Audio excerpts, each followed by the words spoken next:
Welcome to today's webinar, Effective Conservation, Parks, Rewilding, and Local Development, hosted by the Maryland Department of Planning in association with the Smart Growth Network.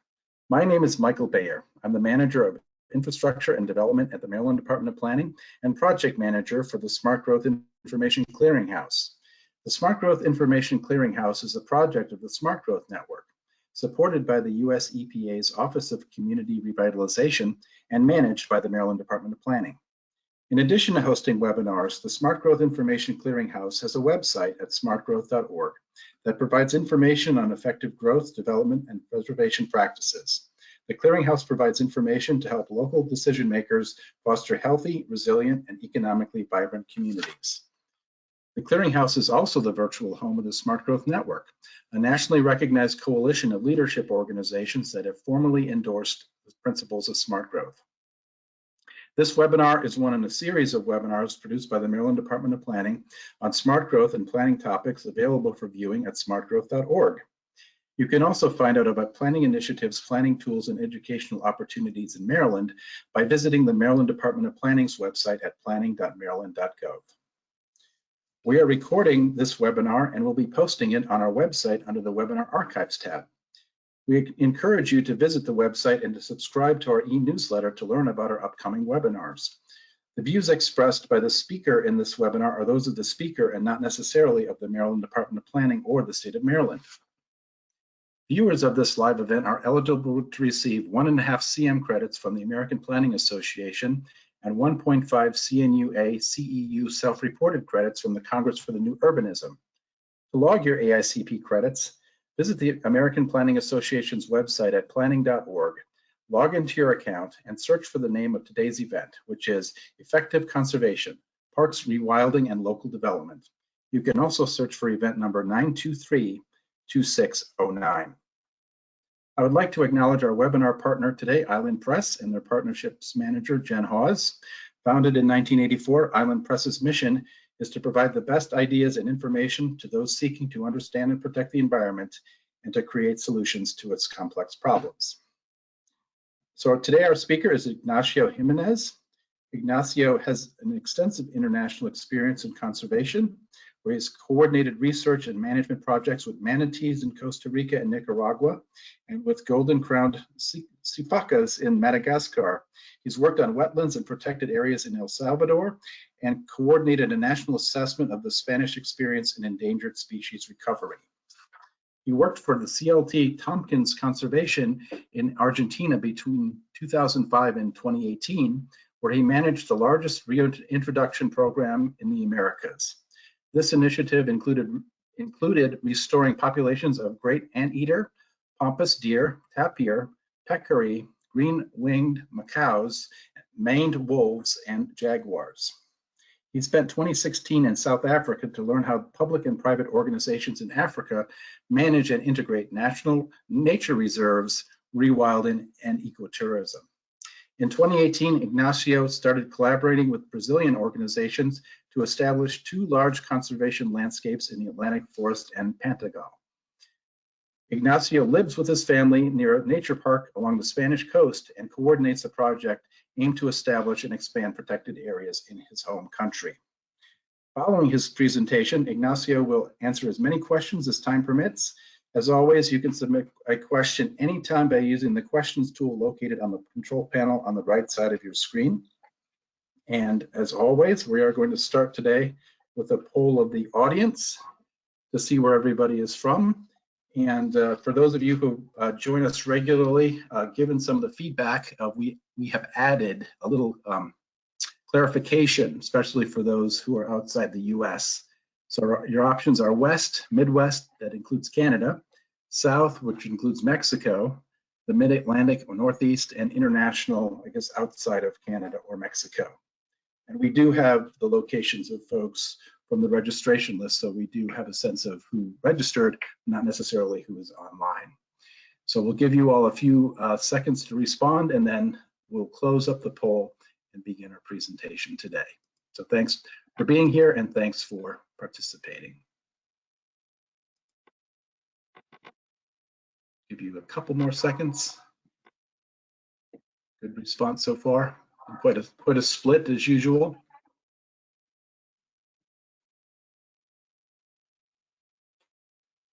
Okay, so today, 32% of the audience is in the Mid-Atlantic or Northeast, 22% is in the South, including Mexico, 21% is in the US West, 20% Midwest, including Canada, and 5% is international. So with that, we are going to turn it over to Ignacio. Welcome, Ignacio. Hello, everybody. Good afternoon. Let's see. Okay, so what we're gonna do in the next 60 minutes, I'm gonna try to summarize the contents of this book that has been recently published, and use that as a. Please share your screen, Ignacio. You are not watching it? Okay. It Come hasn't up been yet. shared yet. Thank you. Thank you for telling me. Now it's working, okay? Yes. Can you see the screen now? Go ahead. Okay, so this is going to be kind of a personal journey behind the book and its ideas. So what I'm going to try to do is to tell you what are the book contents and the ideas behind the book and how they developed, and which is kind of my vision behind conservation. Let me see how this moves.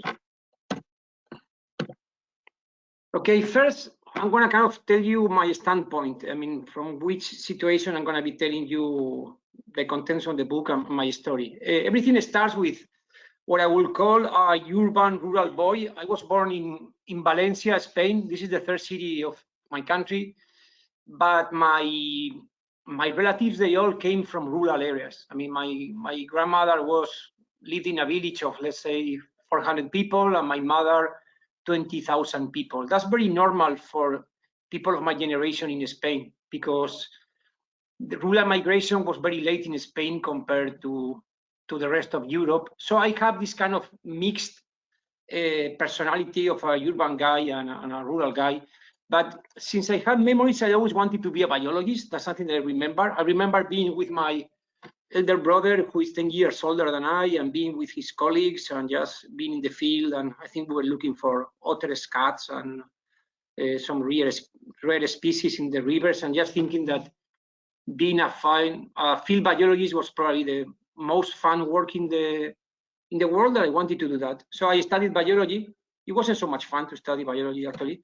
But when I finished my studies, I was able to go to Costa Rica, and that was really a breakthrough for me, because I mean, moving from, let's say, a dry Mediterranean Spain with a very significant anthropogenic signature to the rainforest in Costa Rica was like mind-blowing.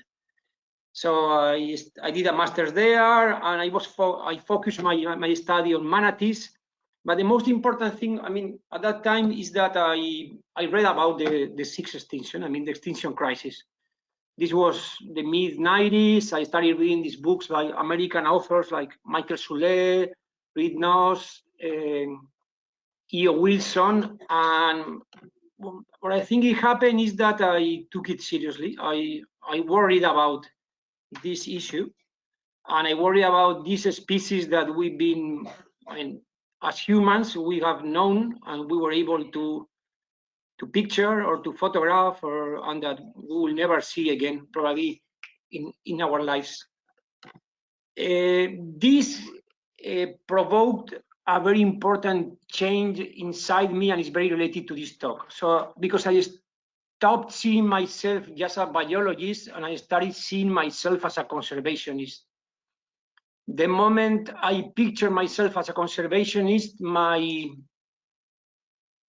range of curiosity and interest expanded exponentially, because I started feeling that if I wanted to be an effective conservationist, I needed to learn about other things beyond biology, mostly social issues. At that time, I also was able to travel to Madagascar. I had a project in working with a critically endangered golden crown sifaka. We did a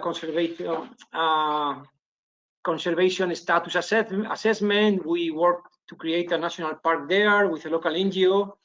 But at the same time, I mean, I was moving between Costa Rica and Madagascar. I started getting in contact with rural people living in these developing countries. I also, a little later, I went to El Salvador. El Salvador in Central America is one of the densest countries in the Americas. And it had beautiful volcanoes and wetlands, lots of people. And again, I was seeing poverty and marginal communities living very close to biodiversity rich areas. At that time, it became very clear to me that there is an overlap between biological diversity and human poverty, and that the biodiversity agenda and the rural development agenda, they were really overlapping and sharing the same area, and they couldn't just focus on my biodiversity interests without taking into account the other things that were happening there and that were affecting the people who were sharing this area with the species I was working with or the ecosystems. So this is kind of my original background, and now I'm going to tell you one of the key concepts of this book, which is this concept of full nature and how it was born. Okay, I think it was 2005. At that time, I moved to Argentina because I fell in love with an Argentinian, and I wanted to drive through Chile and Patagonia. And I found out about a large private reserve managed by an American foundation run by two philanthropists, Christine and Douglas Tompkins. And I was like, wow, who are these guys?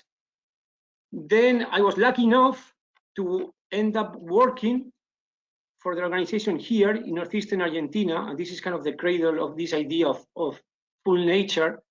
But this is the areas where Tompkins Conservation and the different local organizations have worked in what is the largest process in history of buying private lands and then donating these lands to the nations, in this case Chile and Argentina, to create national parks. Here you will see in small numbers 15 national parks that were created or expanded, 2 marine protected national parks, more than 40 million acres of protected land, so huge.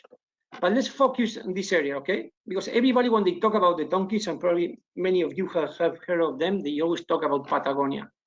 But there was something interesting happening here in northeastern Argentina, quite subtropical and very different from Patagonia. This is a book that just came about them. I think if anybody's interested, it's a good read.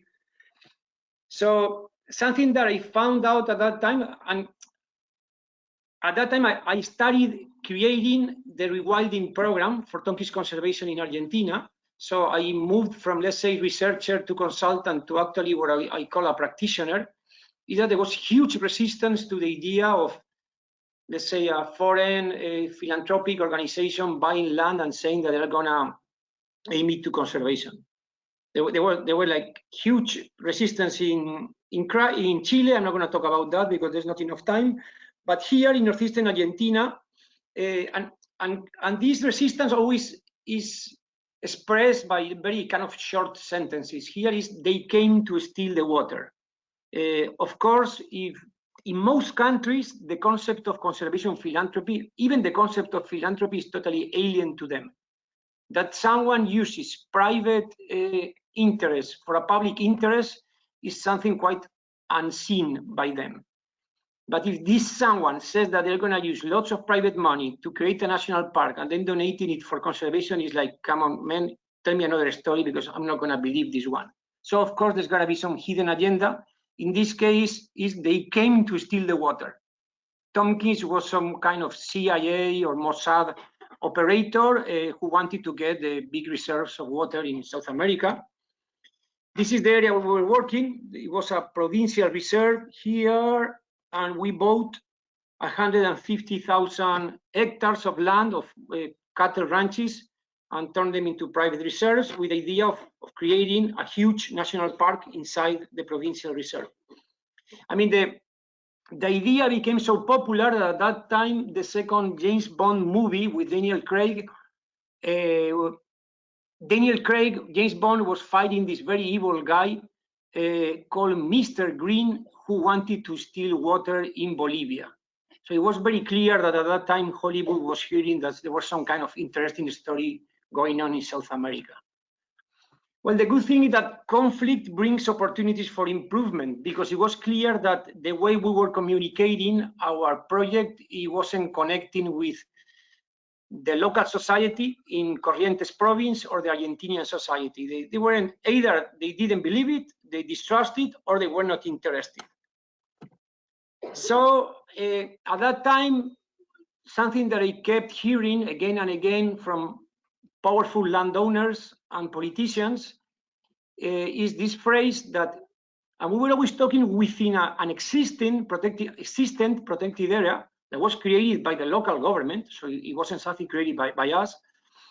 And they were always saying that we need to balance development and production. I'm sorry, development and conservation. In Spanish, we talk about producción y conservación.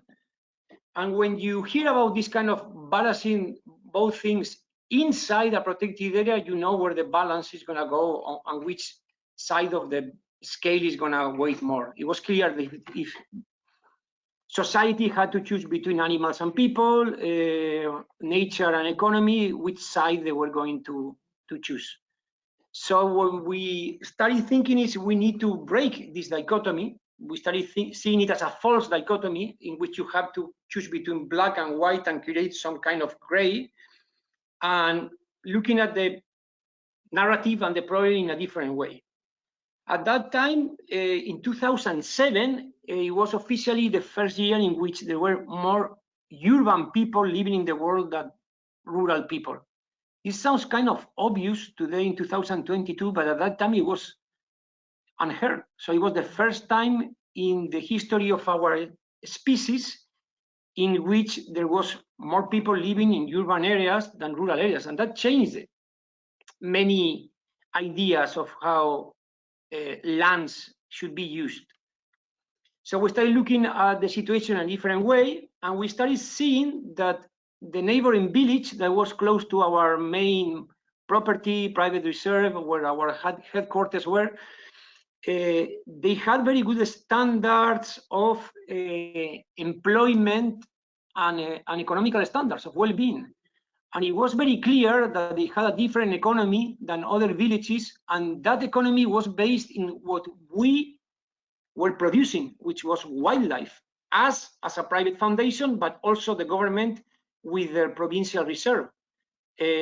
What you see here is a campground, and these were the customers that were using that land. They were ecotourists, and that village in the late 80s, no, I'm sorry, in the early 2000s, it was a village of children and old people. Every youngster will leave the village to find a job somewhere else. But at that time, it was clear that the young people were staying there because they had opportunities, and these opportunities were related to this new economy, and this economy was based on wildlife and nature. So that's how the concept of full nature came out, as a way out of a conflict and a narrative that we were losing, and we were getting close to being expelled from the country, because the people didn't understand this idea of creating a national park for conservation. In Spanish, it's called producción de naturaleza.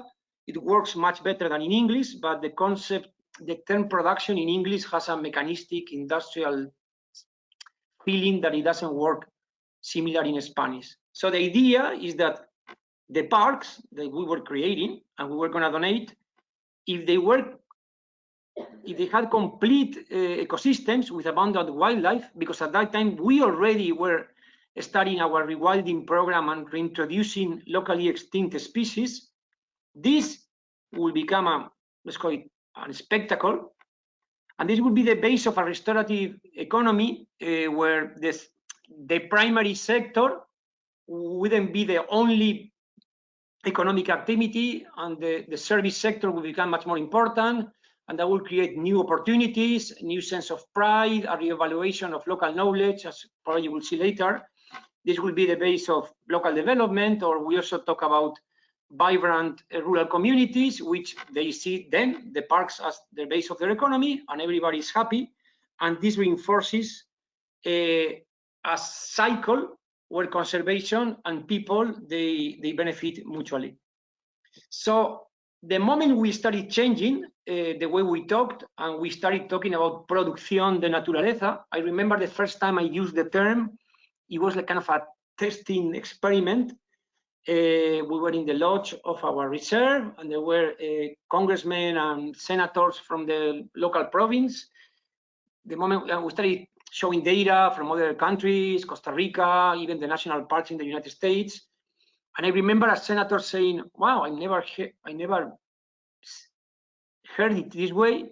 This changed the whole game." I remember his expression.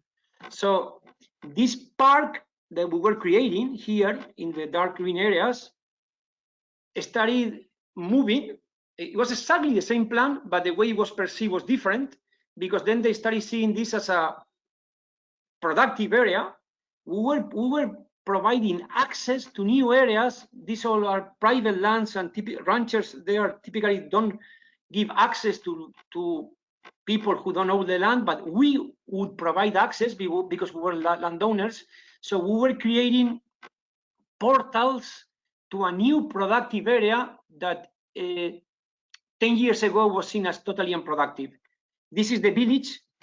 That was the lucky area that I showed you, but now we were providing access to other villages. And now we were talking about portals. That was a totally new concept, which is normal in the United States in many national parks. I mean, I can picture Yellowstone with probably 5 portals to access the national park. And then the moment we started talking about reintroductions, it was seen as a productive activity. And this gave us access to politicians, to the people who manage the political game in the widest sense. I'm not talking about just parties. In the province, okay, so they're bringing anteaters. This makes sense because it will be more productive. Then Pampas Dias, we introduced them. Then the green winged macaw, which is, it was totally extinct in Argentina at that time. Now there are several pairs there.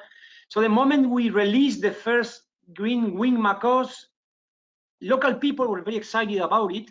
Beautiful birds, but they were seeing this as they were recovering their heritage, their natural heritage. But at the same time, they were looking towards the future, not only as a conservation opportunity, but as an economic opportunity and as a cultural opportunity.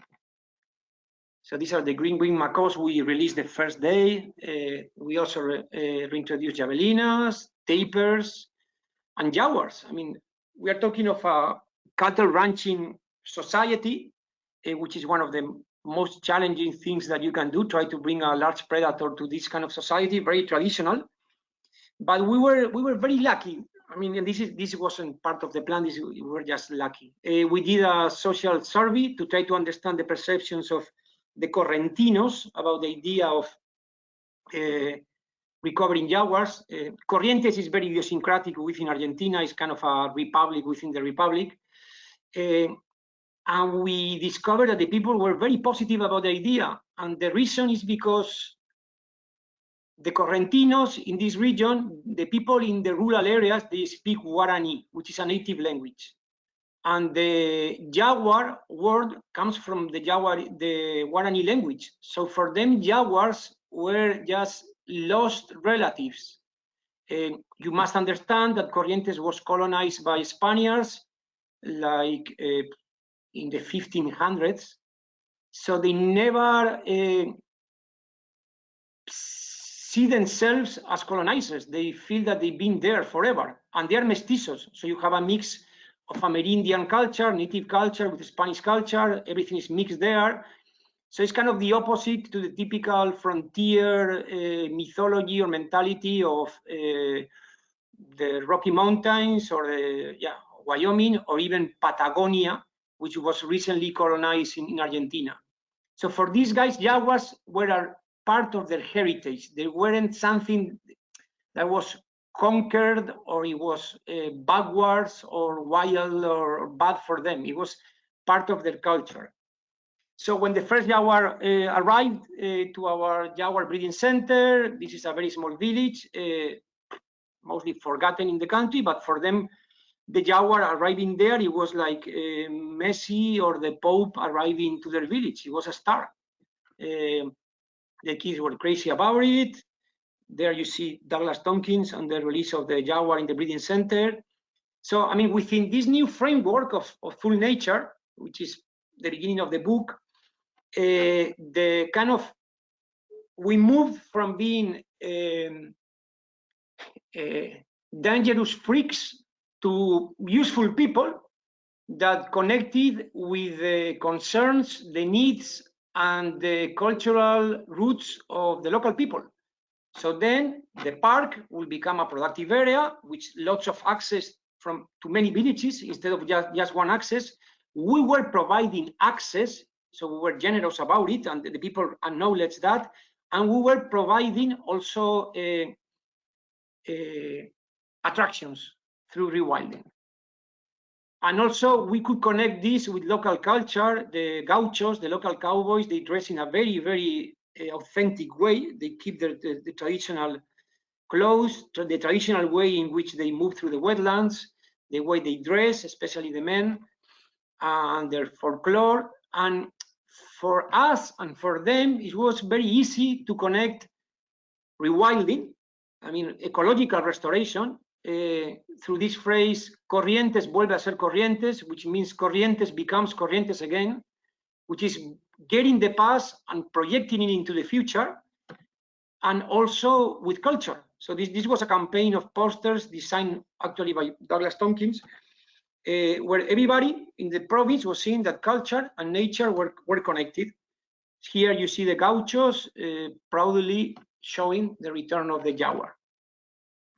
Of course, the world, once you have these kind of stories, the world starts listening. National Geographic, the New York Times, that was those years. Many other magazines and newspapers and TV shows have talked about the Iberia story. This allowed this old lady who had this skill to do handicrafts, and that was kind of being lost. Now she had the opportunity to use this skill and to put it into the market and to sell it to visitors. This also allowed me, a biologist, kind of a marginal actor in any economic game, to present this idea to the president of Argentina. You have there the president with his wife and friends listening to this story of producción de naturaleza, and they were interested in the story not because it was a story about rewilding and nature, it was a story about development and rural development. And in this case, I was telling them that Argentina will become a pioneer in South America in this kind of production. This allowed the president to be with Christine Tompkins, saying that Argentina was going to create the national park that a few years ago nobody wanted. And kind of to close this part, now there are 8 free-ranging jaguars living in Iberá. The social response was absolutely enthusiastic.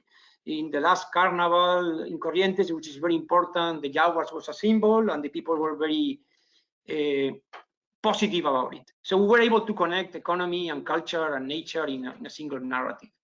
And this is the way that Rewilding Argentina, my former organization, the way they if you get into their website, that's the way that they communicate their work. Again, full nature, parks, wildlife, nature tourism, communities.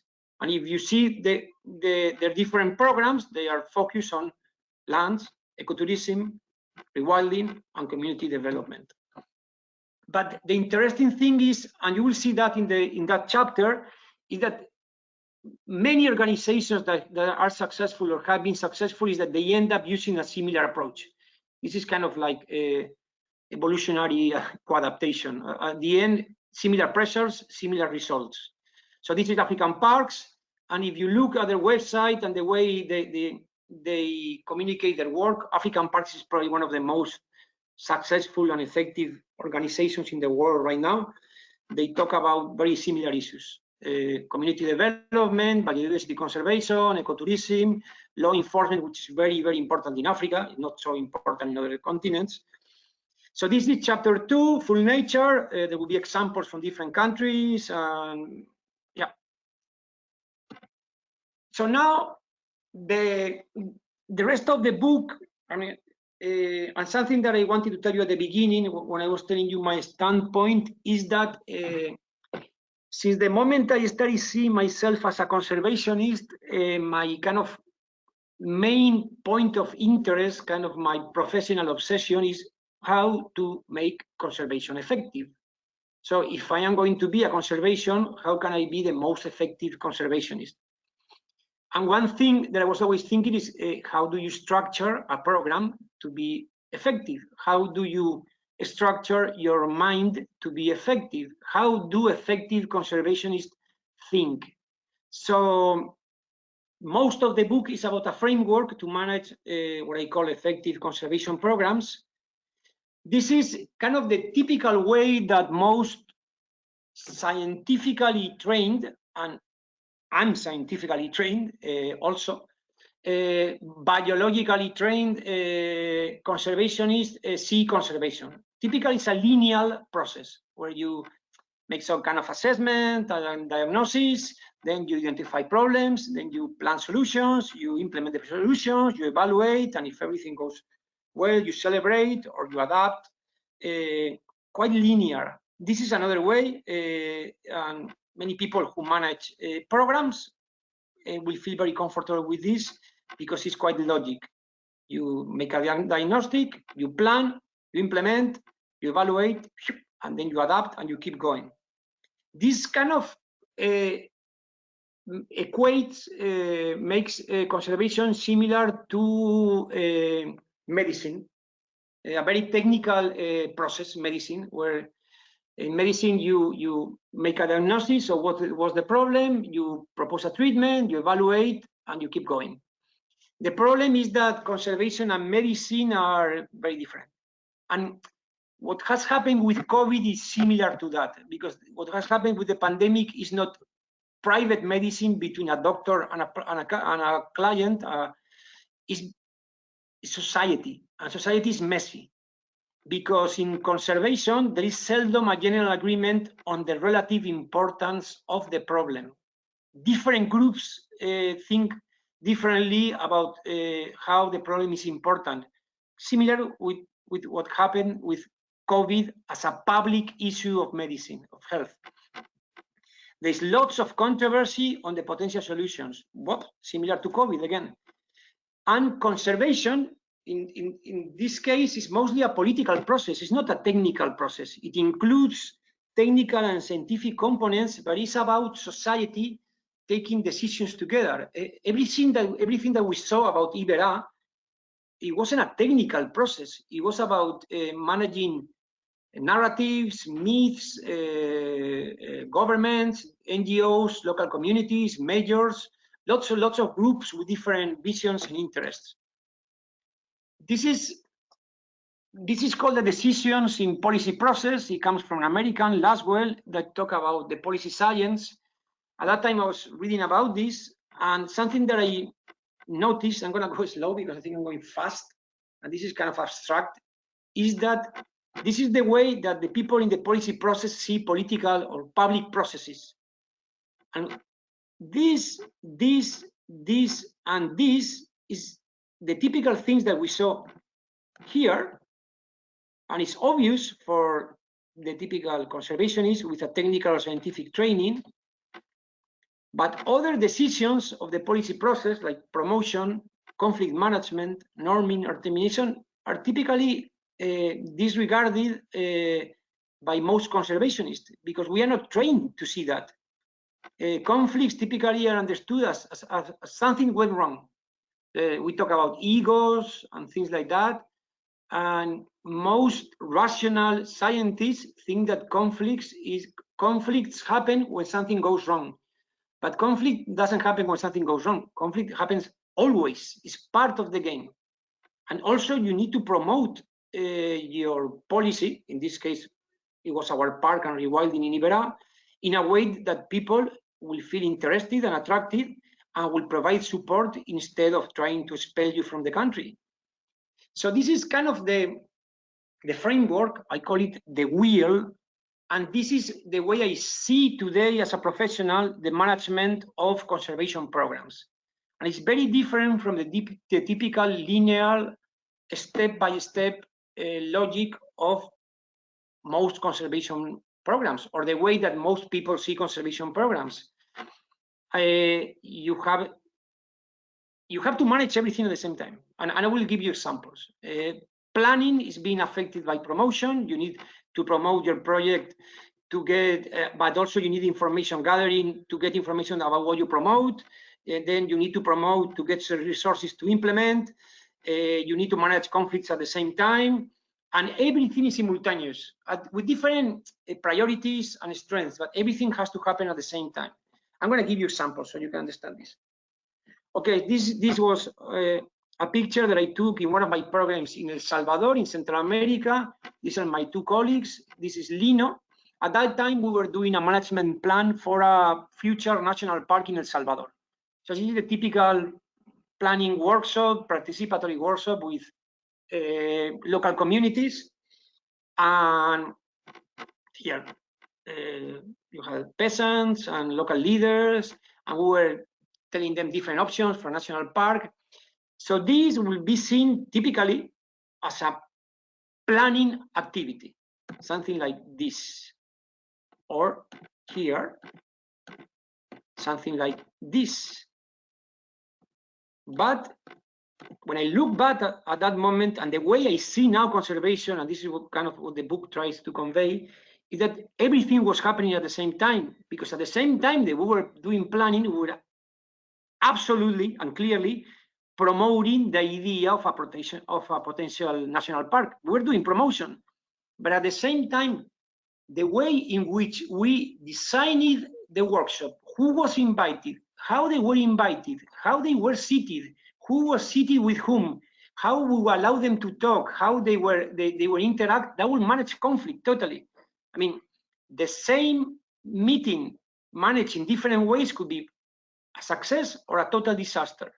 So we were managing conflict, but at the same time, it was a huge opportunity for information gathering to get intelligence about the area that will be used in planning in future steps, because you can see who hates who, the way they react, which kind of concepts they use, which kind of ideas they like the most. So everything, the whole wheel was happening in simultaneous way. In theory, it was a formal planning exercise, but in reality, it was much messier, sorry, and everything was happening, and we couldn't avoid that. I mean, it happens in reality. This is another example. Okay, this is, wow, 2007. This is the moment in which we bring the first giant anteater to Iberá. So this is Tompkins. At this time was totally hated in the country. We haven't found the idea of full nature. This is the provincial governor of Corrientes. The provincial governor of Corrientes was totally scared of being with Tompkins in the same place, in the same photograph. You have a toxic character and a politician. You know, this doesn't want to be with this. But because we brought a giant anteater, and that was good news, he allowed to be with him. So depending on the way we see this situation, it was clearly an implementation action. We were bringing one anteater. In biological terms, it was the beginning of something, but it was one among many anteaters that will come in the future. And if we only focus on that thing, probably the best decision is to care about the well-being of the animal, no stress, nobody there. And I remember a veterinarian, after we did this public act, yelling me and telling me, what kind of circus are you running, guys, poor anteater. And she was probably right in some sense. But for us, it was very clear that we had to manage the whole wheel. And this was the best opportunity to connect the political class of Corrientes with the project and to show that this was something that it was the Correntinos who were taking the lead, and it was not something that was being managed by some American foundation. Luckily, it was successful. This female had many calves in the wild. Everything went great. It could have gone wrong, but the important thing is that we were conscious that we were managing the wheel. We were not only managing one entity, we were managing things that were much more powerful. We were managing social perception and things like that. And it was a success. Actually, the Giant Entity Reintroduction Program was one of the things that created the first positive reaction of the Correntino society towards the idea of the Ibera program. So what I want to tell you is that the way I see it now, I mean, this is my experience as a conservation professional, is that the wheel is everywhere. We just need to see it. And if we only focus on one thing, and if we only focus about the anteater, we're gonna lose the opportunity to get the whole wheel moving and the project moving. So this is again the concept, and this is like 80% of the book. I mean, most of the book is like a conservation manual, and it explains basic concepts, tools, and lots of practical examples about how to manage promotion, intelligence, planning and norming, or implementation, which in this case is management of natural areas, conflict management, evaluation and renewal. There are examples that come from my experience, some positive, some negative, successes and failures, and many examples from other practitioners that created text about their experiences. So the next part and the last part is about conservation organizations. So we talk about, let's say, a way to communicate conservation and to structure it through full nature, a way to picture and to organize conservation in our minds as professionals through the wheel, as a policy process. And I don't know, these are metaphors just came to me because I wanted to understand and to make things understandable. This is the conservation wheel, okay? And we need the wheel to be balanced.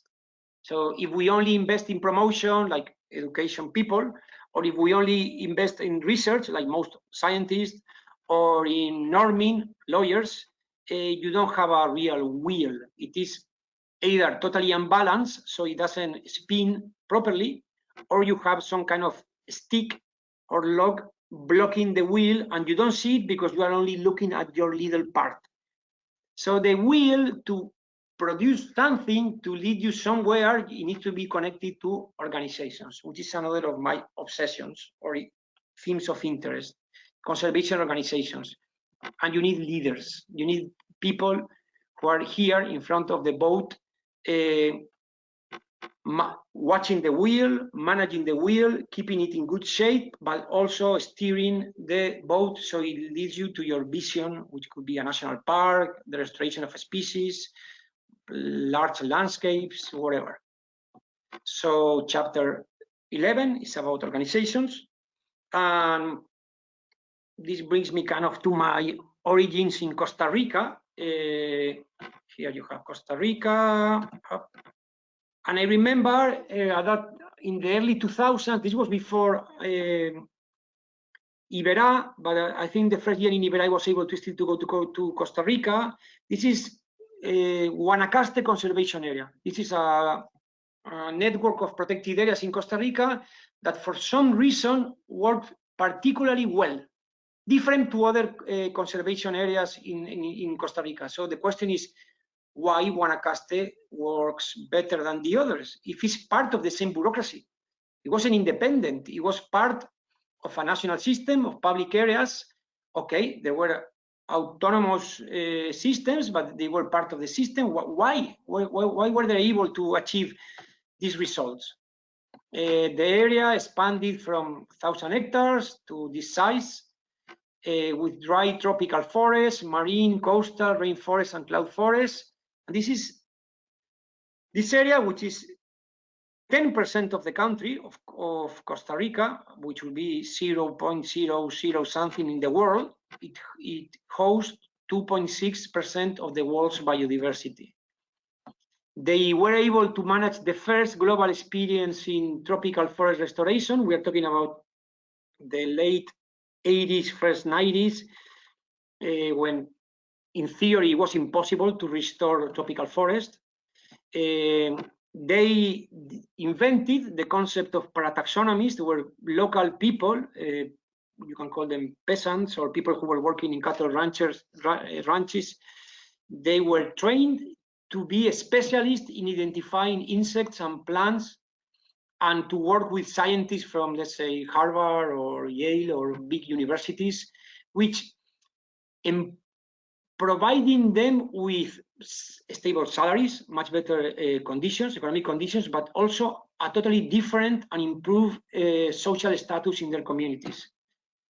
An amazing biological education program that has been going on for decades, with local children going to the parks. I mean, not just going to the classroom and telling them about animals and that, but bringing local kids in a developing country on buses and bringing them to the national parks for years. Quite amazing. Extremely advanced biodiversity service, and they were able to manage an endowment, which is something new at that time, that was only for them. So I remember being in Guanacaste. This is a drawing from the book, being with my friend Xavier, who's now at Duke University, and trying to think which were the factors that explain Guanacaste's success. And also at that time, I started to know many conservation leaders that were running what I call particular effective conservation organizations, many private, a few public, in different countries, with different cultures, with different contexts. And we came out with this model. This model is what we actually draw here on the beach with a group of students. So it became this, and this has been published recently. I think you have that as an attachment as part of the presentation, so you can see the paper that just came out. And this is kind of the framework for the chapter on organizations. I cannot dwell on this as much as probably I would like to because of time. But the idea is, again, I don't know why I tend to create always this kind of cycles. Probably I think in curves and not so much in angles. And it was very clear that this organization, Guanacaste, but we started seeing it in years after that. I started seeing it in other organizations, and that's what the paper talks about, and also this chapter talks about. It kind of, the whole, again, virtuous cycle is jump-started. It starts with a clear vision, an inspiring vision created by senior leaders. And this also allows and promotes high contextuality. These kind of organizations are able to adapt their vision to the different local contexts. It could be the opposite of the large bureaucracies where the central offices tell local offices the way they should operate. In this case, the leaders create vision and they allow local teams to adapt the vision to local context. That's why we were able in Iberá to create a different narrative than the teams in Chile, for example, of Tompkins, because the context of northeastern Argentina with many more people than Patagonia forced us to look for a different approach. But the vision was exactly the same. It was about ecological restoration, parks, and rewilding. But also we were able to introduce the local development part with a strength, with an emphasis that wasn't necessary in Patagonia.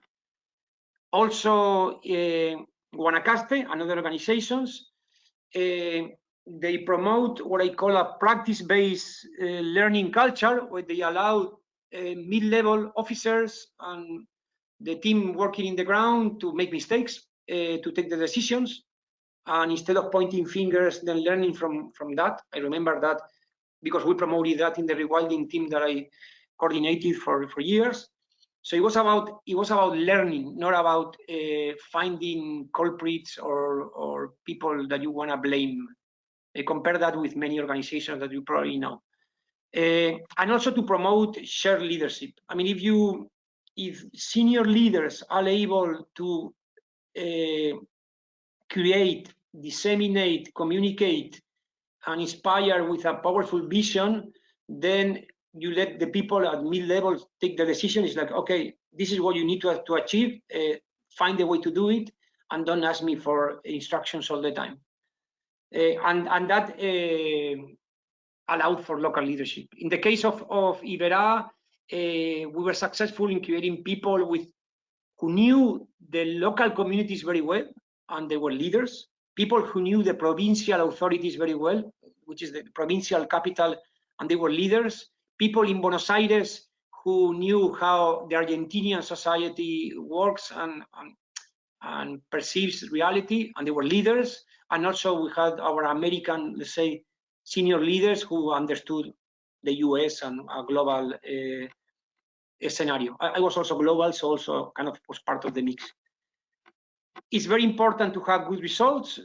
Many of these organizations are kind of what I call outcome oriented, and to communicate them in ways that gives you access to resources at multiple spatial scales. Many of these organizations, especially working in developing countries, I don't think that would be the case in the United States. You need to have access to local resources, provincial or regional resources, national resources, and international resources. And when I talk about resources, I talk about funding, knowledge, skills, affection, solidarity, information, and you need to have all those levels with and access those resources from partners that will join from outside because they share the vision.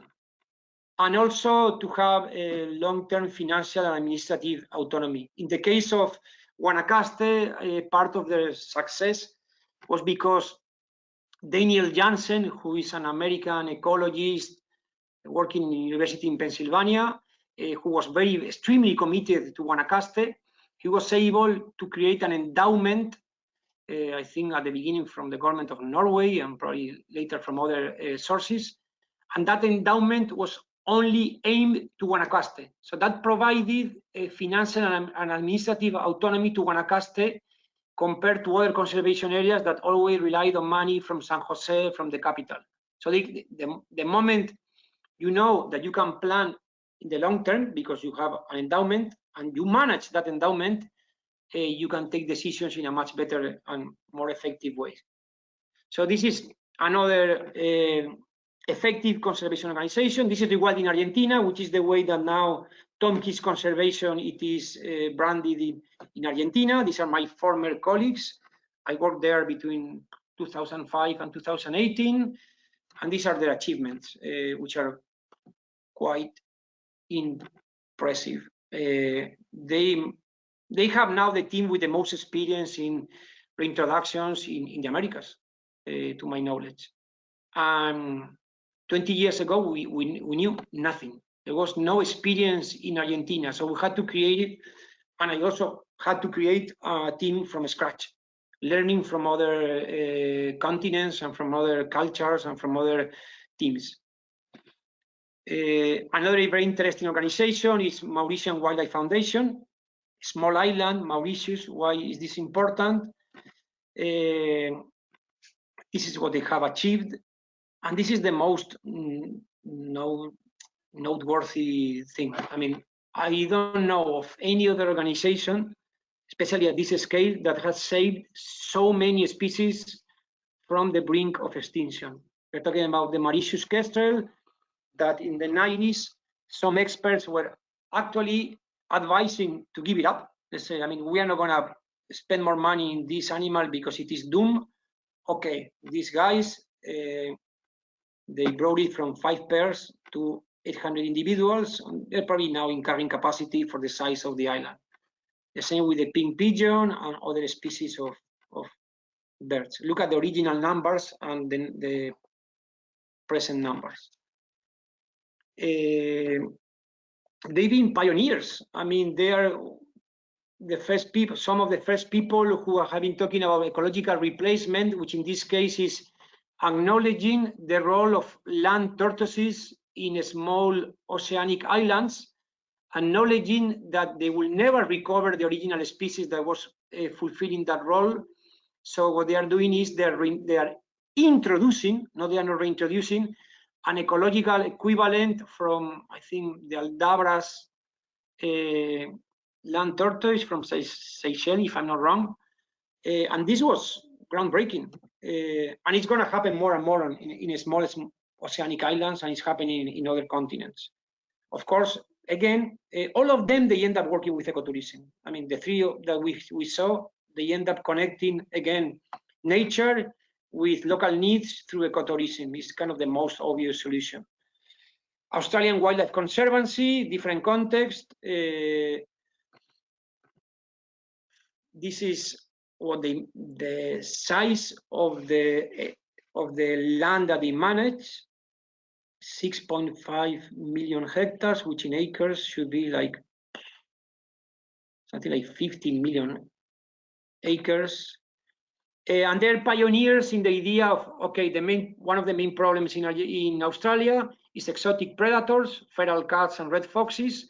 So the solution was, okay, we're going to fence some areas so these predators don't get in because they are everywhere, and then we'll reintroduce species in the fenced areas. It's similar to what they do in Southern Africa with fenced areas, but fenced areas in Southern Africa, they're mostly about to prevent large animals getting out and getting in conflict with people. In this case, our fences are to prevent dangerous animals, in this case,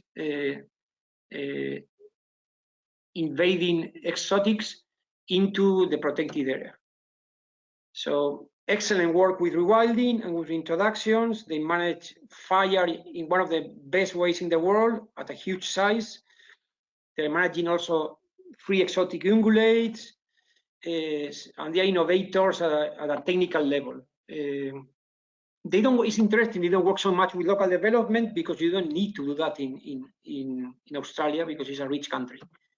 African parks, I told you about them. They're managing now 19 national parks. So it's an NGO that manages national parks. So the government is the owner of the park and gets into a 20 to 35 years agreement with this organization, so they can so they acknowledge that the NGO is going to manage the park better than them.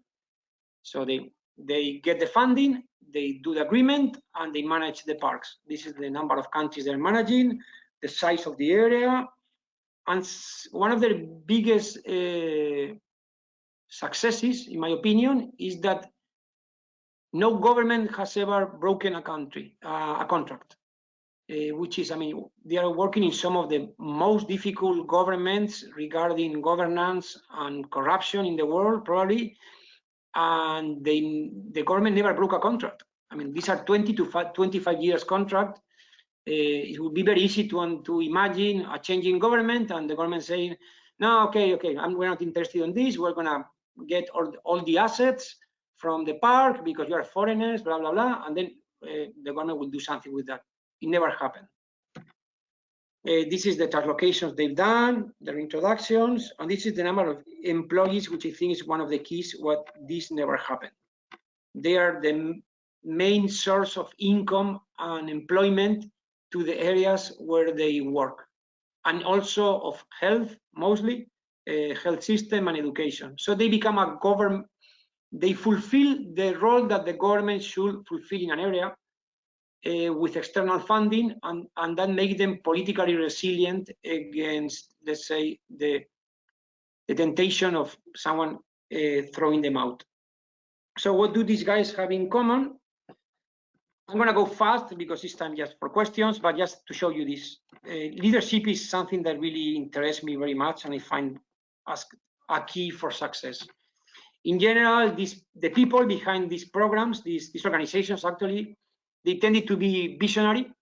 They had a long-term vision. They were ambitious, and very important, interdisciplinarity, which is also very related to the wheel. I mean, you can only see and picture and manage the wheel if you have a interdisciplinary or transdisciplinary mind. If you only know about one discipline, you will never see the wheel, because you will only focus on one part of the wheel. In general, these leaders, there are different coalitions of leaders in each organization. They have good knowledge in science, important, business, management, and the way that government works and public policies. At the end, you always have to go through governments, even if you are an NGO. I can imagine any conservation NGO or any conservation organization that is run only by scientists, in my opinion, would be a disaster. Any conservation organization that is run only by business people with no scientific background, another disaster, and the same with the other things. You need a combination of these knowledges and skills to manage the wheel, the boat, and complex conservation programs.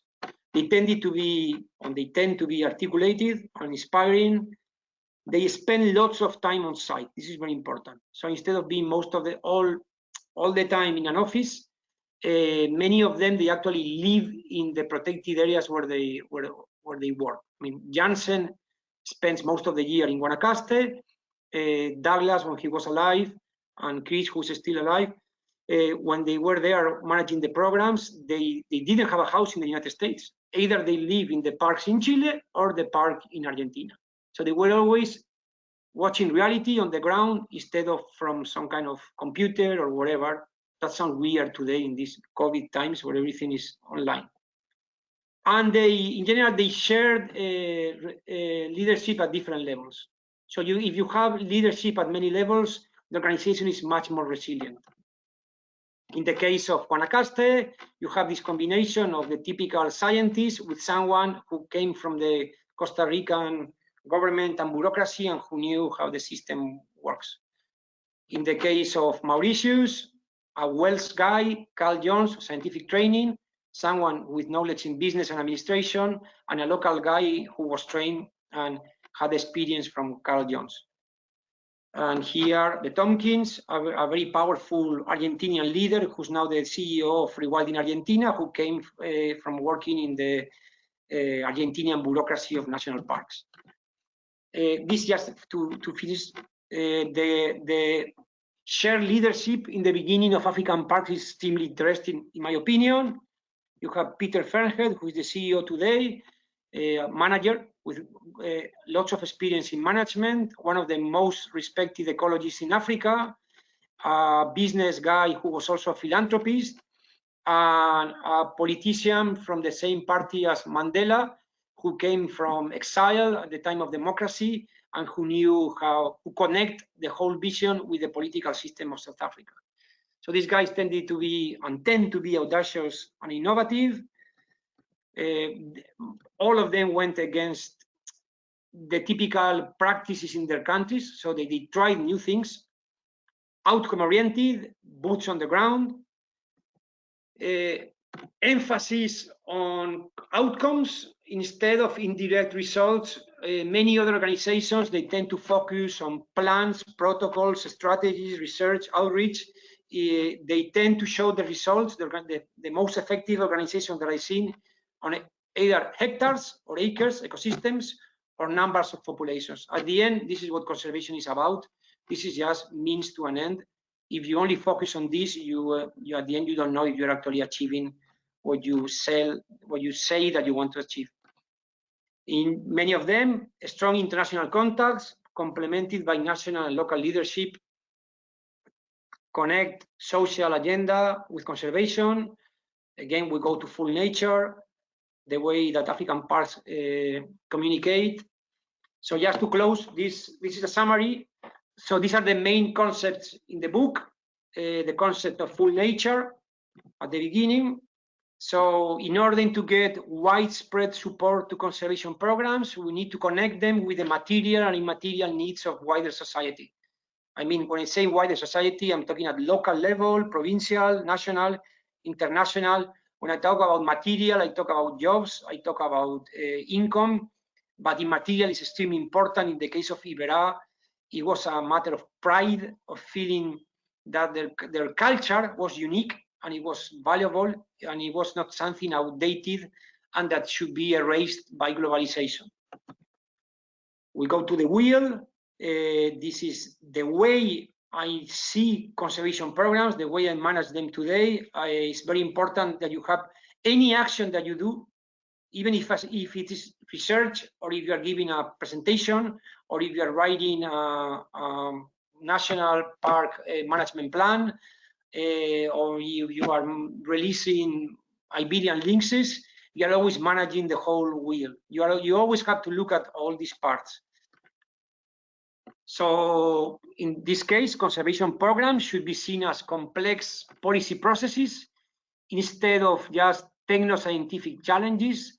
And this implies managing all the components of public processes at the same time. We need to observe and be aware of the whole wheel, and we need to manage it simultaneously. Then we need to connect the wheel with organizations, because the wheel, I mean, I can have everything in my mind, but if I don't have the resources of an organization, and if I don't have allied organizations and partners, it stays in my mind. It doesn't become actions and outcomes.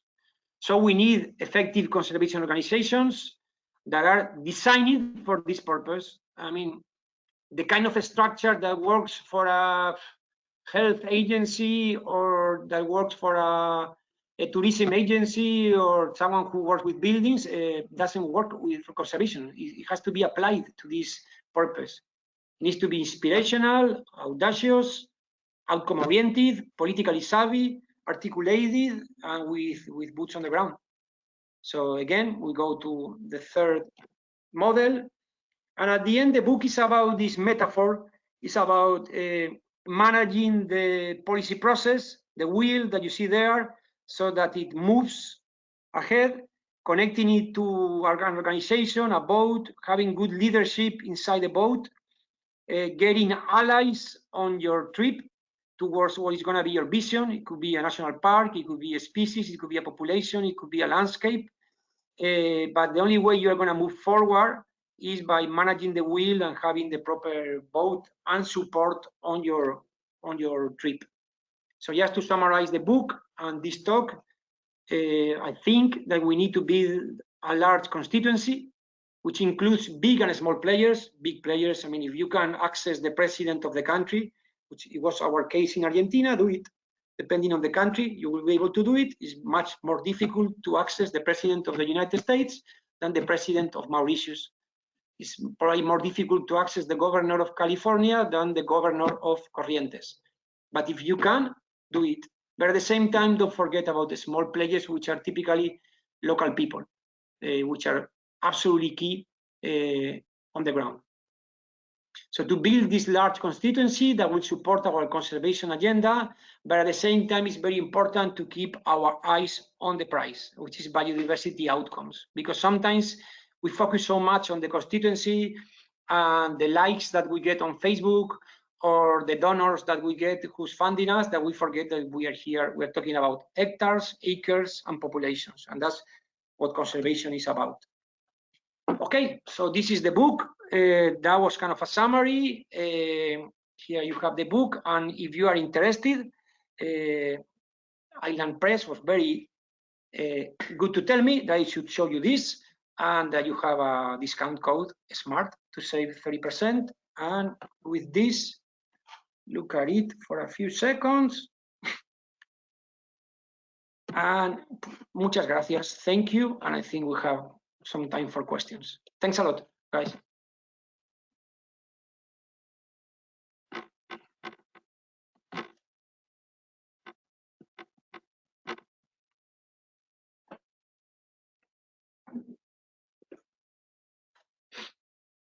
Ignacio, thank you very much. Michael had a technical issue, he got kicked out. He's trying to get back in.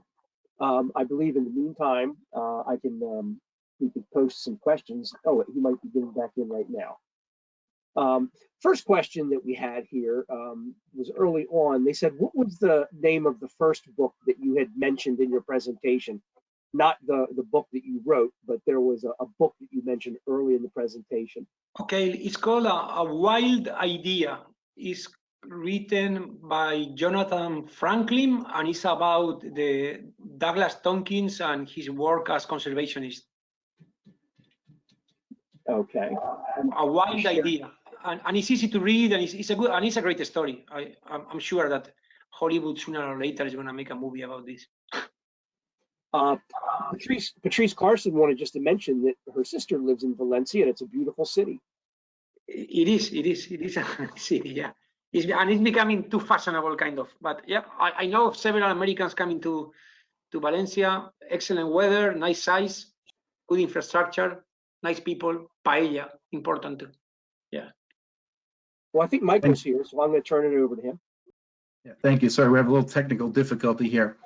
So next question, Ignacio, is from our colleague Mariah Morris from APA, formerly of APA, done a lot of PAS reports and a planner in the US, who's saying, I appreciate the emphasis on direct outcomes versus plans, protocols, strategies, and so on. But how do you convince funders that you have the capacity to achieve conservation objectives without preparing a plan or strategy? No, they look about, they're interested on plans and strategies, and you have to show them that you are good on that. But at the end, my experience with donors is that they are interested on outcomes. They are not interested on how you do it, they're interested in what you achieve. Right now, for example, I'm managing a project to create protected areas in Spain, and I know at the end, when I show them the results every year, they're interested on how many hectares we have conserved and how close we are to those hectares.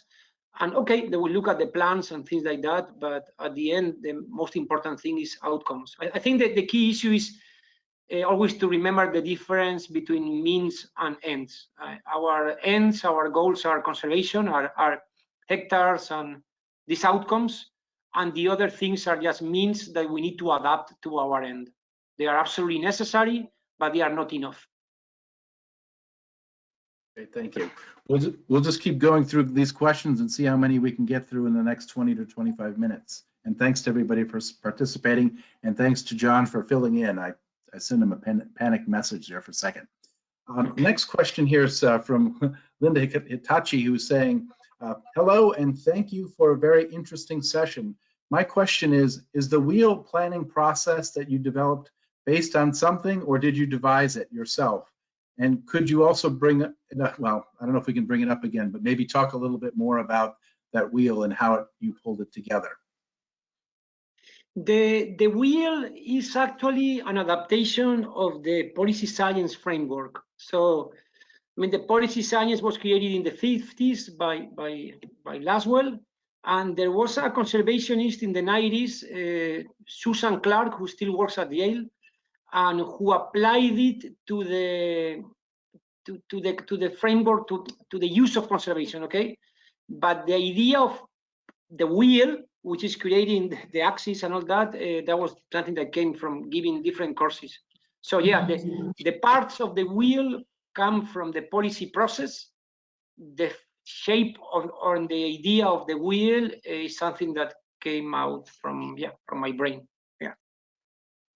Okay. So I guess another related question about the wheel is, since conflict management is a critical part of it, I imagine leadership should also have skill in that, or facilitating collaboration, in addition to science, business, management, and public policies, and so on. Absolutely. I think either the senior leaders are very good on that, or you have mid-level leaders who are very good on that. I mean, I mean, what you can't have is God somewhere there as a senior leader knowing about everything. I think the best leaders are the people who are able to identify, hire, and empower all the people in their teams that bring other levels, other skills and knowledge. But you need in conservation, I mean, conservation is about partnership, clearly. You cannot do it by yourself. I mean, the only way we could get out of our trap in Iberá is because we were able to create partnerships with governments and with mayors and with municipalities. And we were able to do that because we changed the way we communicated with them. But there's no conservation organization in the world that can work or achieve their goals by itself.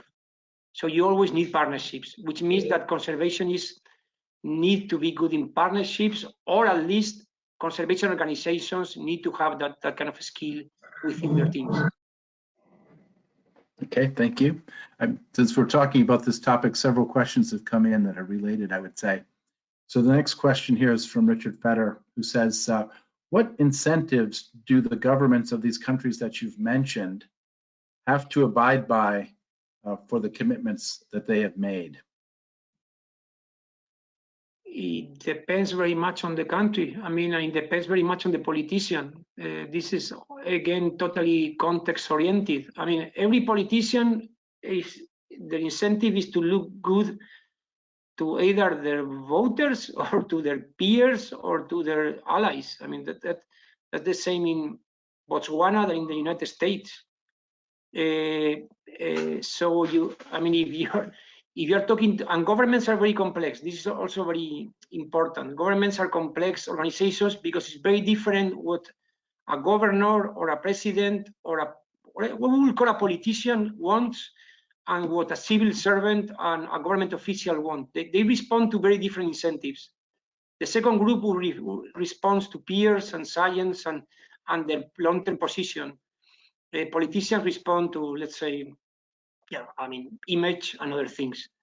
So governments are complex and the incentives change very, very much between the mid-level officials and the politicians. But at the end, incentives are very human, and it's very important also to know the person itself and to create trust, which means that they are not just a role, they are not president or politician. There is Mauricio or Jorge, and you need to create trust and understand what's their challenge, what's their situation, and try to help them in a way that also helps your conservation agenda. Great, thank you. Our next question here is from Grace Darling, who asks, is shared management a problem when administrators change? Yeah, absolutely. I mean, I think the part of the success of these organizations is that they have been quite stable in leadership, and in the two cases where the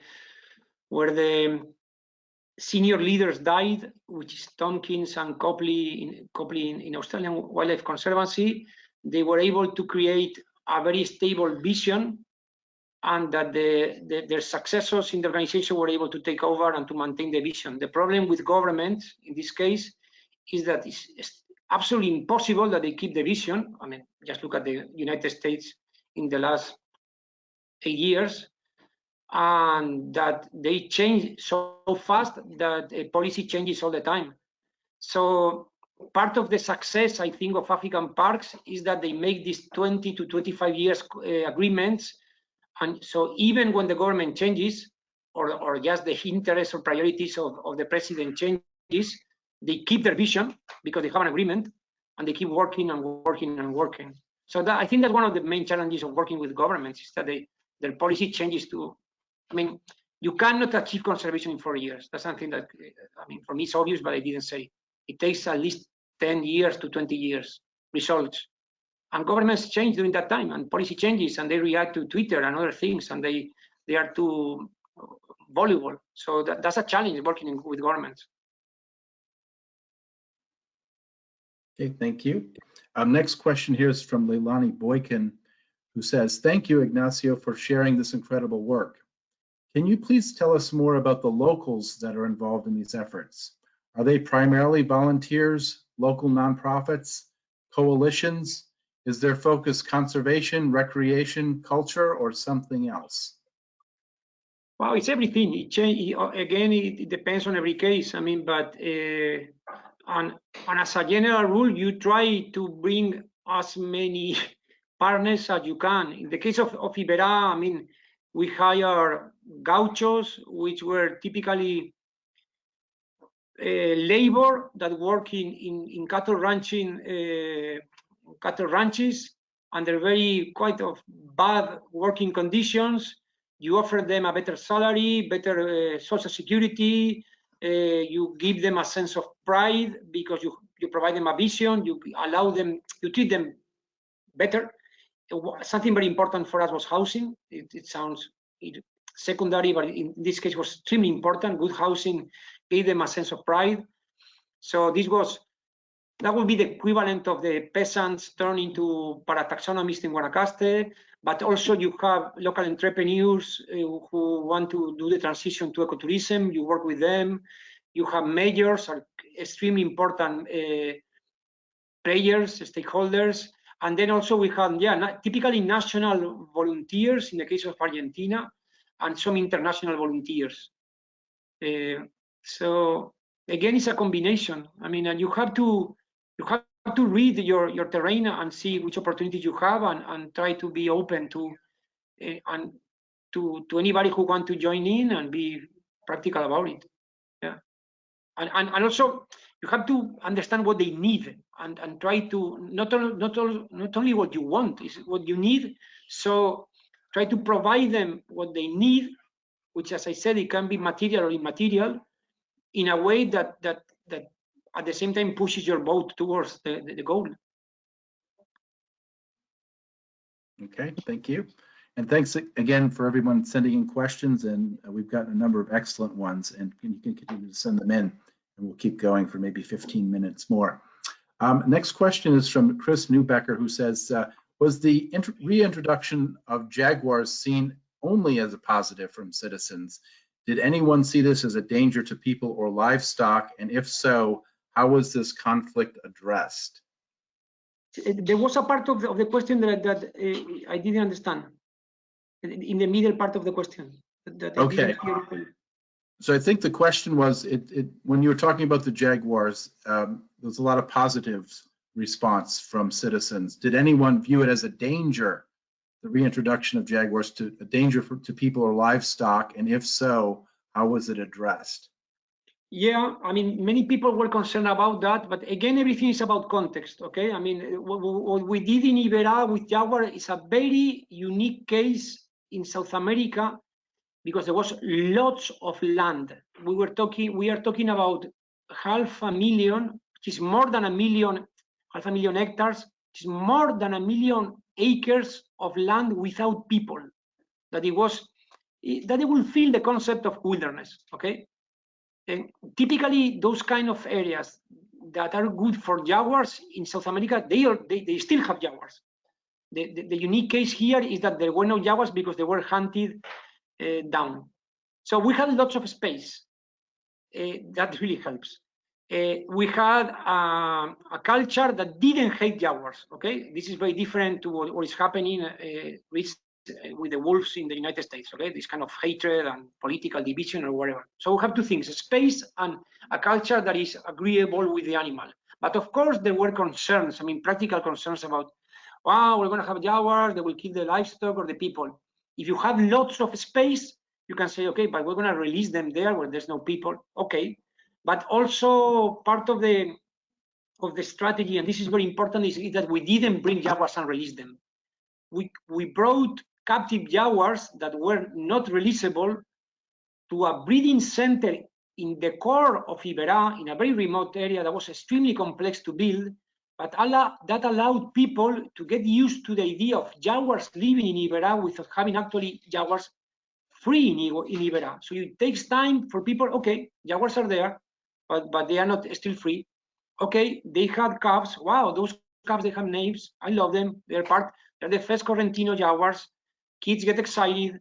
Government people get excited.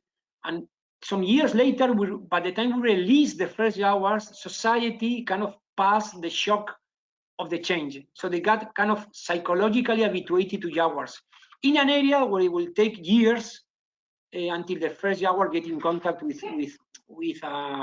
inhabited area. So it's all those three things: space, time, and culture, and communication. Extremely important, the way you communicate it. Excellent, thank you very much.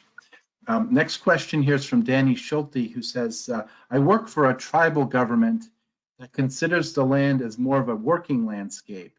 For example, conservation as hunting, farming, and forestry. that promotes huckleberry and wild root habitat. Does your book include examples from places that considered indigenous human activities to be a critical part of conservation? That's an excellent question. I mean, I don't know much about those kind of landscapes. I'm actually learning about those kind of landscapes in Spain. It sounds weird, but the way protected areas, there are lots of protected areas in Spain, are managed are very similar to indigenous lands, because they are actually indigenous people who are indigenous. They're actually indigenous from Spain and have been there living for many centuries. So they are typically extractive reserves with multiple uses. And I mean, at the end, the main difference is about you don't put so much emphasis on the service sector and ecotourism, but at the end it's about combining the material and immaterial needs of indigenous people or local people and the conservation agenda, and finding ways in which they both benefit. So in some areas, ecotourism is extremely important, and I'm more used to those areas also when I was in Africa. But I mean, my experience with indigenous people in Spain is that you don't put so much emphasis on ecotourism, and you start working with traditional livestock breeds, organic farming, and things like that, that at the end is about their concerns and their income. Thank you. Our next question is from Robert Leiter, who says, I live in San Diego County, California. A recent article in our local newspaper discussed the severe impacts of climate change on wildlife in our backcountry and deserts. And in the past year, the State Department of Parks struggled with providing water to endangered bighorn sheep in one of our state parks. How could your conservation model address these kinds of tough choices? I really don't, I'm not an expert on climate change really, or the effect of climate change on biodiversity. What I would say is that if your team is on the ground and you have very good information about what is happening on the ground with the landscape, with the species and with the habitat and the water resources and the water holes and all that, if it's a limiting resource, and if you have your feet and your ears on what are the concerns of local people and the governments and all that, it's the best way to find a solution that is the best compromise for everybody. So, I mean, kind of my answer would be that, I mean, you can talk about climate change or war in Ukraine right now, which is affecting landscapes in Europe, and it's affecting landscapes right now and farmland in Spain. And at the end, it's about knowing what's going on and having a good sense of what's going on and adapting quick. That would be my answer. Okay, thank you. I think we'll go about 5 minutes over, so I will ask you a couple more questions and then we'll have our closing thoughts. And next question here then is from Bob Lilly, who says, thank you for this presentation. Can you talk a bit more about rewilding in an existing urban context?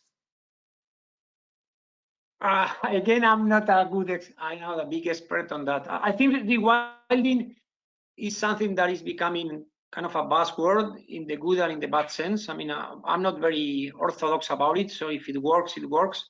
And of course, you can talk about rewilding in cities. It's clear that cities are going to be, I mean, most people live in cities. This is extremely important. Biodiversity lives in cities. So I think, I mean, just a very close example is in Valencia, in my city, they're introducing red squirrels, which is something that may sound anecdotic, but it's very important for the local people. I mean, for the people living in the city, it's a native rodent. So I think, I mean, rewilding can go from managing hedgerows, I don't know, little bushes, to large landscapes. So absolutely, you can talk about rewilding in cities. I think the key thing is about being authentic and not just selling a buzzword and not having any outcomes. At the end, you have to produce outcomes, and they have to be about either patches of habitats that have been restored or about the species that have come back, or rivers around cities that are greener and with better water quality, or maybe you have beavers living close to the rivers right now. So I mean, rewilding and cities are totally compatible. Thank you. The next question here is, what kind of data do you need to consider as you develop the conservation programs after you have established your shared vision? Well, that's a good question. I think, I mean, what I try to convey in my book is that scientific data is absolutely necessary, but absolutely insufficient. So it's similar to a previous question. So you need to have the best scientific data that you can get, or you can create. But also, I mean, many conservation decisions are going to be based on intuitions. Being in a meeting and just looking at the face. I mean, I remember just being in the first meeting with the manager of the protected area in Iberá, and the way his face changed each time that we used the word jaguar. So just seeing his face and his eyes when he talked about jaguars, that was a very unscientific research, but that provided us a lot of information about what we should do about this thing, and how that gave us the hint to structure our rewilding plan in a way in which we started with giant anteaters and then pampas deer, and we didn't talk about jaguars until all those species were on the way.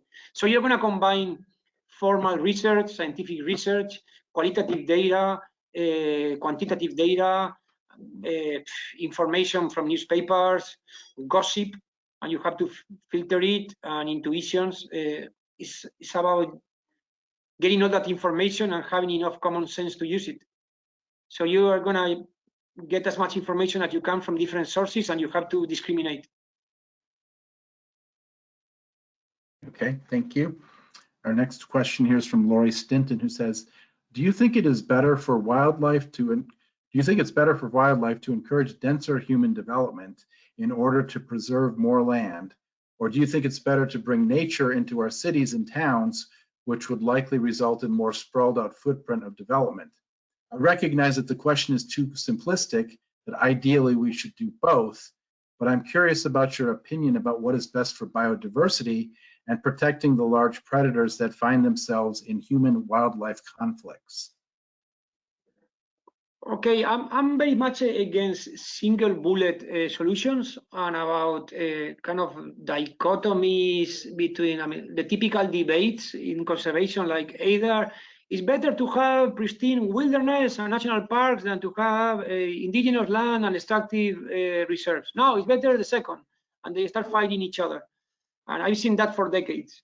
I mean, my answer would be that we need to adapt to the conditions of each situation. So, I mean, if I have an area with no people, I mean, for example, let's look at Spain.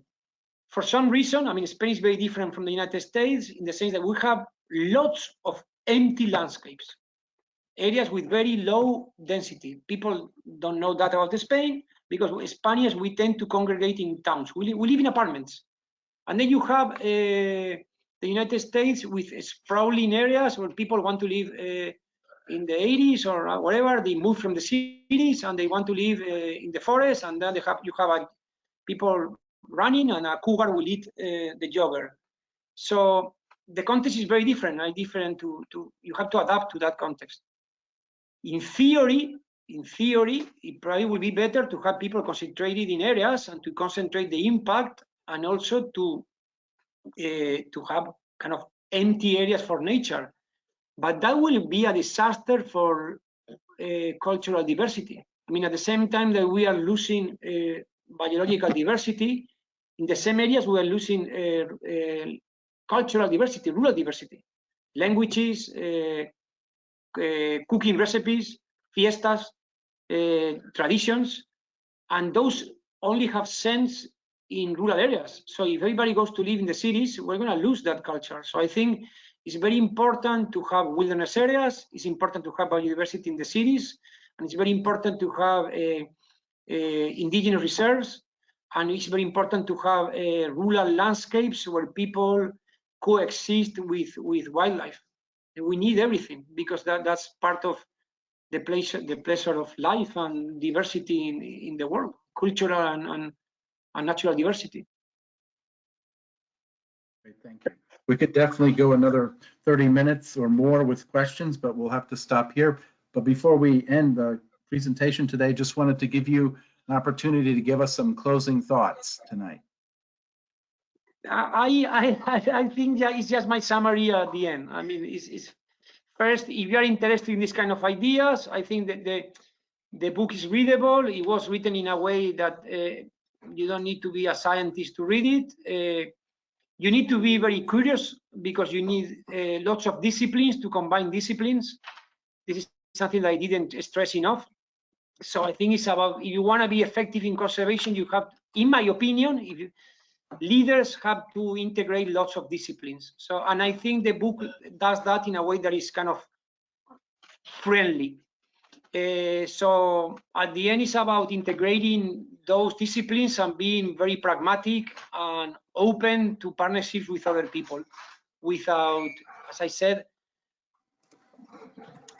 forgetting that we need to keep our eyes on the prize, because we are working in conservation, and not feeling guilty about it. I mean, there's other people working in extremely important things like civil rights, refugees, gender inequality, and other problems. But I think, I mean, I love conservation. I think conservation is a very decent way to spend your time, and we just need to focus on that at the same time that we partner with the other interests and other organizations. But we shouldn't feel guilty that we focus on biodiversity. Biodiversity is something extremely important, and other people focus on other things that are also extremely important. So that would be kind of my summary. Yeah. Great. Thank you, Ignacio. And just to remind folks, if they do order the book through Island Press website, they can use the SMART discount code, SMART, to receive a 30% discount. So thank you for joining us today. Okay. Thanks a lot, guys. Excellent. So with that, we're going to conclude our webinar today, Effective Conservation, Parks, Rewilding, and Local Development. I'd like to offer a great big thank you to Ignacio Jimenez for a great presentation, to everyone who attended today, and to John Coleman, our communications and technology guru, who helps to make this all happen and keeps it happening every single time. The complete recording of today's webinar will be posted on smartgrowth.org. Also, for those of you who have requested one, all attendees will receive an email that will contain a link to a personalized certificate of participation. Please look for this follow-up email if you need to use this certificate to claim other continuing education credits other than AICP. When you exit from today's webinar, you'll be asked to participate in a short evaluation. Please take a few moments to provide feedback so that we can continue to improve the webinar experience for you. Finally, keep an eye on smartgrowth.org and your email inbox for details on other future webinars, including American Urbanist, How William H. White Reshaped Public Life on April 7th, and Right of Way, Addressing the Epidemic of Pedestrian Deaths in America with Angie Schmidt on April 12th. And we'll have more programming to come soon as well. With that, we wish you all a great day.